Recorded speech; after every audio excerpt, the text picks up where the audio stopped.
आपल्याला माहीत आहे की कल्याण आणि डोंबिवलीमध्ये म्हणजे कल्याणमध्ये आत्रे रंगमंदिर आणि डोंबिवलीमध्ये सावित्रीबाई फुले रंगमंदिर अशी दोन रंगमंदिरं आहेत। दोन्ही रंगमंदिर ही नाट्यप्रेमींसाठी महानगरपालिकेने उपलब्ध केलेली आहेत।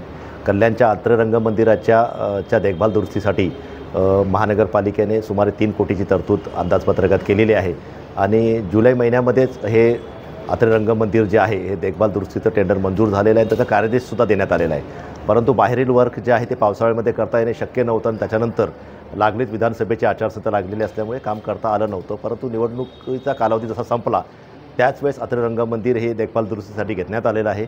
आपण जर बघितलं तर बाहेरच्या बाजूने स्कॅफोल्डिंग केलेलं आहे, त्याची दुरुस्तीची कामं हाती घेण्यात आलेली, त्याचं रंगकामसुद्धा होणार आहे। त्याचबरोबर आत्रेमधल्या आतल्या सुविधांमध्ये सुद्धा विशेष लक्ष दिलं जाणार आहे। दुसऱ्या बाजूने सावित्रीबाई रंगमंदिरामध्ये सुद्धा त्याचा जो कालावधी नाट्य मंदिराला झालेला आहे त्याच्या अनुषंगाने त्याचं आपण स्ट्रक्चरल ऑडिट केलेलं आहे आणि स्ट्रक्चरल ऑडिटनंतर जे दुरुस्तीची कामं सुचवलेली आहेत त्यानुसार प्रस्तावसुद्धा तयार करण्यात आलेला आहे। आजच्या घडीला येत्या काही कालावधीमध्येच आत्रे रंगमंदिर हे पुन्हा एकदा सुसज्ज असं नागरिकांसाठी उपलब्ध राहील आणि त्याचबरोबर लवकरच सावित्रीबाईची सुद्धा कामं घेण्यात येतील। पण असे असतानासुद्धा कोणत्याही परिस्थितीमध्ये नाट्यप्रयोग किंवा इतर कार्यक्रमांसाठी नाट्यगृह बंद करण्यात आलेले नाहीत। नाट्यगृहामध्ये पूर्वीप्रमाणेच तसे दर्जेदार कार्यक्रम होत आहेत। कल्याण डोंबिवली महानगरपालिका